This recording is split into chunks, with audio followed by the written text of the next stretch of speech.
ពេលនេះយើងឃើញថាខាងយោធាថៃនៅតែបន្តការឈ្លានពានវាយប្រហារមកលើកម្ពុជាយើងអត់មានឈប់ឈរឡើយយើងឃើញថាខេត្តមួយចំនួននៅជាប់ព្រំដែនដូចជាពោធិ៍សាត់បន្ទាយមានជ័យព្រះវិហារជាដើមគឺខាងយោធាថៃគឺនៅតែបន្តការឈ្លានពានបាញ់ប្រហារមកលើកម្ពុជារបស់យើងអត់មានស្រាកស្រានឡើយនេះសូមបញ្ជាក់ឲ្យឃើញថាមិនមែនជាចំនួនព្រំដែនធម្មតាទេគឺបង្ហាញពីការឈ្លានពានឆន្ទៈដ៏ឃោរឃៅរបស់ខាងភាគីថៃក៏បានធ្វើការវាយប្រហារទាំងតំបន់ស៊ីវិលសាលារៀនមន្ទីរពេទ្យសន្តាគារអគារផ្សេងស្ពានថ្នល់និងហេដ្ឋារចនាសម្ព័ន្ធផ្សេងជាដើមបានរយោងទៅតាមគេហទំព័រផ្លូវការរបស់ក្រសួងការពារជាតិក៏បានចេញសេចក្តីសង្ខេបស្ថានភាពនៅតាមព្រំដែន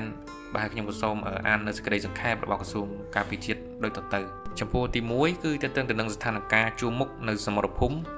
យុទ្ធភូមិភាគទី4ក្នុងភូមិសាស្ត្រខេត្តឧត្តរមានជ័យនិងខេត្តព្រះវិហារគិតចាប់ពីម៉ោង 5 នាទីល្ងាច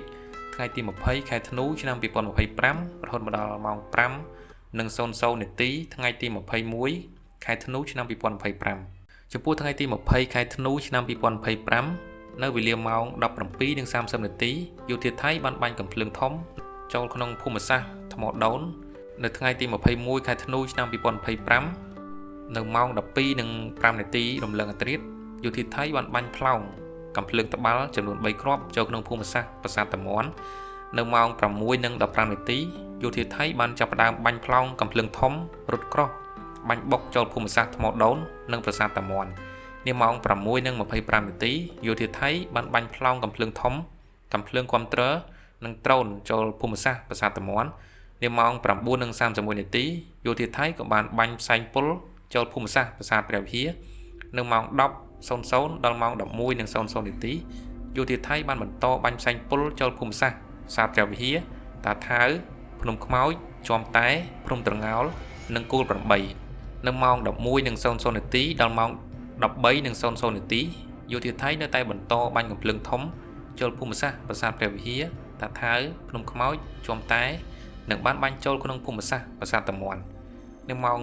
13:00 នាទីដល់ម៉ោង 14:00 នាទីយោធាថៃបានចាប់ផ្ដើមបាញ់កាំភ្លើងធំកាំភ្លើងត្បាល់រត់ក្រោះបាញ់បុកនិងកម្លាំងថ្មើរជើងដោយបាញ់ពីចម្ងាយចូលភូមិសាស្ត្រច័ន្ទក្រហមភ្នំខ្មោចនិងជាំតែនិងបានប្រើប្រាស់ដ្រូនខ្នាតធំទម្លាក់គ្រាប់បែកនិងបានប្រើប្រាស់បាញ់កាំភ្លើងធំចូលភូមិសាស្ត្រប្រាសាទតាមាន់នាម៉ោង 14:00 នាទីដល់ម៉ោង 15:00 នាទីយោធាថៃបានបន្តបាញ់ប្រហារដោយប្រើប្រាស់កាំភ្លើង DK-106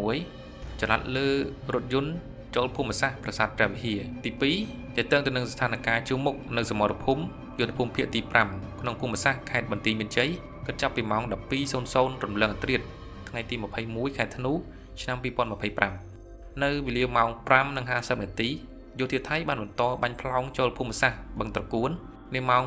6:09 នាទីយោធាថៃបានប្រើប្រាស់ដ្រូនស៊ើបការហោះរំលោភលើដែនអធិបតេយ្យភាពរបស់កម្ពុជាលើភូមិសាស្ត្រភូមិព្រៃច័ន្ទចាប់ពីម៉ោង 7:00 នាទីដល់ម៉ោង 10:00 នាទីយោធាថៃបានបន្តបាញ់ផ្លោងចូលភូមិសាស្ត្របឹងត្រកួននាម៉ោង 7:09 នាទីដល់ម៉ោង 9:27 នាទីយោធាថៃបានបាញ់ផ្លោងចូលភូមិសាស្ត្រភូមិព្រៃច័ន្ទនាម៉ោង 11:40 នាទីយោធាថៃបានប្រើប្រាស់រថក្រោះបាញ់ផ្លោងចូលភូមិសាស្ត្របឹងព្រីងនិងបឹងត្រកួននាម៉ោង 13:01 នាទីយោធាថៃបានប្រើប្រាស់យន្តហោះចម្បាំងទម្លាក់គ្រាប់បែកចំនួន2គ្រាប់ចូលភូមិសាស្ត្រឃុំផ្ដៅស្រុកស្វាយជ័យខេត្តបន្ទាយមានជ័យ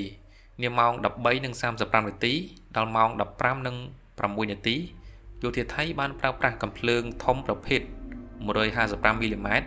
បាញ់ផ្លោងចំនួន 13 គ្រាប់ចូលភូមិសាស្ត្រសង្កាត់និមិត្តក្រុងប៉ោយប៉ែតនាម៉ោង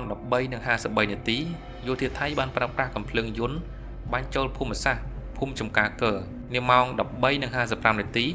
យោធាថៃបានប្រើប្រាស់កាំភ្លើងត្បាល់កាំភ្លើងប្រភេទ 12.7 មីលីម៉ែត្រនិងកាំភ្លើងប្រភេទ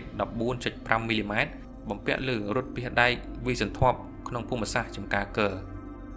នាម៉ោង 14:00 នាទីដល់ម៉ោង 14:30 នាទីយោធាថៃបានប្រើប្រាស់កាំភ្លើងធំប្រភេទ 155 មីលីម៉ែត្រ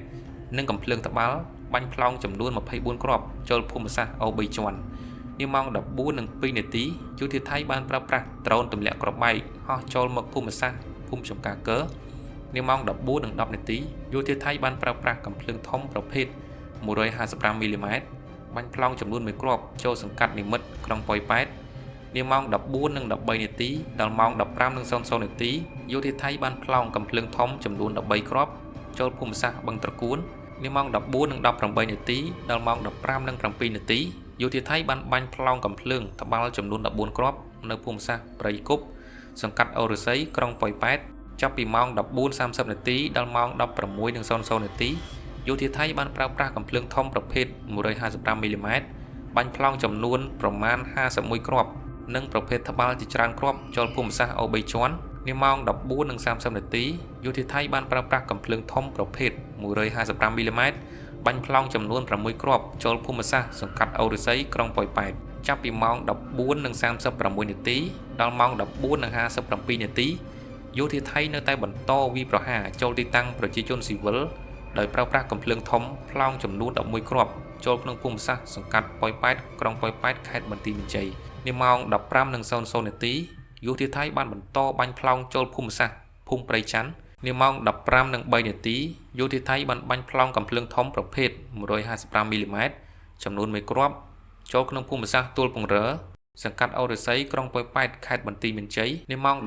15:06 នាទីយោធាថៃបានបាញ់ប្លង់កាំភ្លើងធំប្រភេទ 155 មីលីម៉ែត្រចូលភូមិសាស្ត្រសង្កាត់និមិត្តក្រុងប៉ោយប៉ែតខេត្តបន្ទាយមានជ័យនាម៉ោង 15:25 នាទីយោធាថៃបានប្រើប្រាស់កាំភ្លើងត្បាល់ចំនួន 2 គ្រាប់បាញ់ប្លង់ចូលភូមិសាស្ត្រសង្កាត់អូរស័យក្រុងប៉ោយប៉ែតនាម៉ោង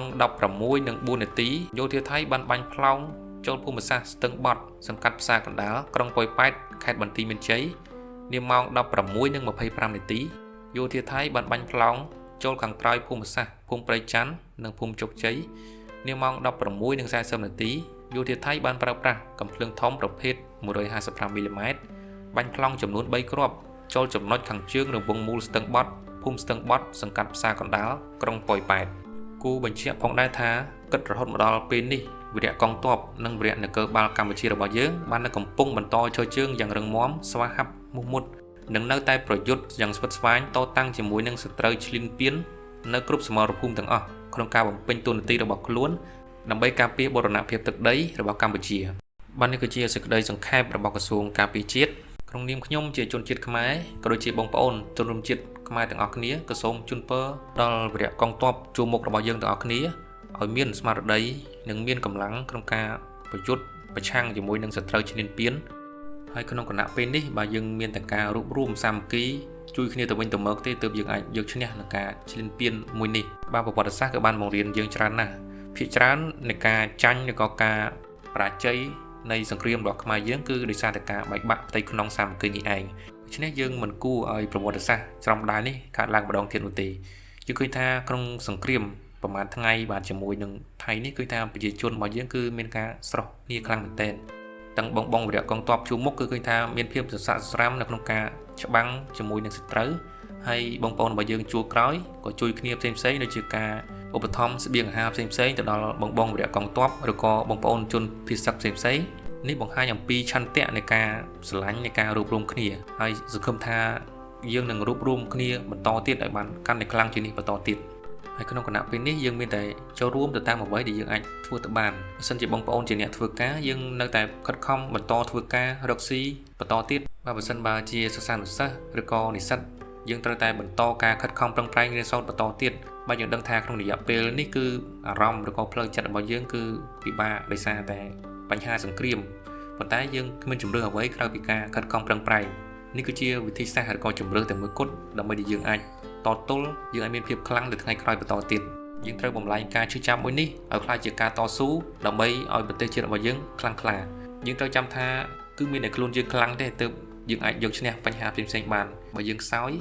ច្បាស់ណាស់សត្រូវរបស់យើងគឺប្រកាសជាមើងងាយនឹងជន់ឈ្លីយើងជាមិនខានហើយនៅពេលនោះទោះបីជាយើងចង់ពឹងនរណាក៏គ្មាននរណាគេជួយយើងដែរក្រៅពីយើងខ្លួនឯងដូច្នេះមានតែយើងខ្លាំងទេទើបសត្រូវមិនហ៊ានមើងងាយយើង